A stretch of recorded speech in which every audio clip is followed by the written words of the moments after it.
శూన్యమే సృష్టి మొదలైన స్థలమైతే అక్కడ దేవుడు ఎలా ఉంటాడు?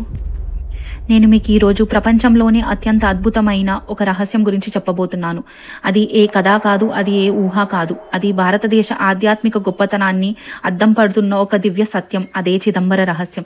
తమిళనాడులో ప్రసిద్ధి చెందిన చిదంబరంలో నటరాజ ఆలయంలో చిత్సభ అని పిలువబడే ఒక విశేషమైన మండపం ఉంటుంది.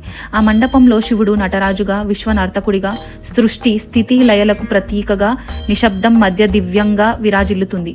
నటరాజు స్వామి పక్కన కుడివైపు ఒక చిన్న రహస్యమైన కారిడార్ ఉంటుంది. చాలా మంది భక్తులు దాన్ని గమనించరు.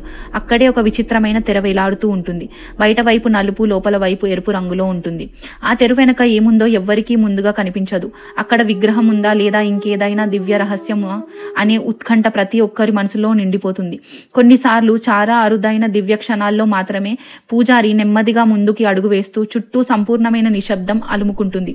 అందరి చూపులు ఆ తెరవైపే నిలుస్తాయి.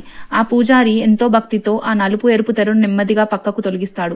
ఆ క్షణంలో అతను తన వేళ్లతో ఒక్కసారి చిటిక వేస్తాడు.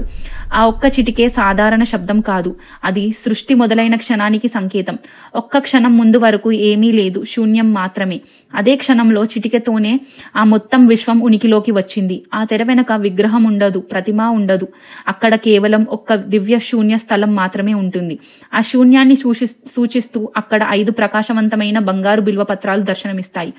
ఆ శూన్య స్థలం 5 బంగారు బిల్వపత్రాలతో పాటు విగ్రహం ఉనికిలోకి రాకముందే మన పూర్వీకులు భగవంతుడిని ఆయన రూపం లేని స్థితిలో కూడా ఎలా పూజించారో తెలియజేస్తుంది. దేవుడు అంతటా ఉన్నాడని గుర్తు చేస్తూ గొప్ప సందేశం ఇస్తుంది కదా. అదే చిదంబర రహస్యం. ఈ రహస్యం నుండి మీరు ఏం అర్థం చేసుకున్నారో దయచేసి కమెంట్లో చెప్పండి. ఇలాంటి మరిన్ని రహస్యాల కోసం మా ఛానల్ని ఫాలో చేయండి. Thanks for watching. బాయ్.